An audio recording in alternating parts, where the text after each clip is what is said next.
Good morning po. Yan. Ano pong katanungan natin? Nais ko pong itanong kung maaari po bang palitan ang apelyido ng anak ko? Bakit naman po ayaw nyo ng Baltasar? Hindi. Yun po ang ilalagay na apelyido sa anak ko po. Sige po. Ito po si Ma'am Aurora. Ma'am Aurora. Ang tanong ko po, bakit nyo kailangan pong palitan ang apelyido ng iyong anak? Tama talaga yung tanong po.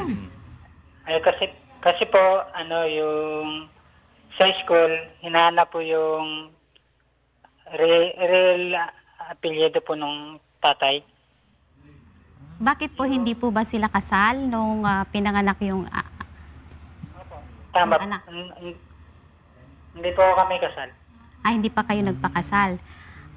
Bali kailan po ba, nung ipinanganak yung bata, ilang taon po, anong year po siya pinanganak yung bata? 2003 po. 2003. Hindi niyo po, bali anak niyo po ba siya? Opo. Hindi niyo po ba in-acknowledge yung, ano po ba ang ginagamit palang apelyido ng bata? Yung sa nanay o yung sa inyo po? Sa nanay po. Sa nanay po. So, kasi hindi po kayo kasal. So, ang gagawin niyo lang po, pwede, kung hindi niyo po ba in-acknowledge yung bata? In-acknowledge po. Bali, may pirma po sa likod. May pirma. So, Opo. Yung paternity. opo.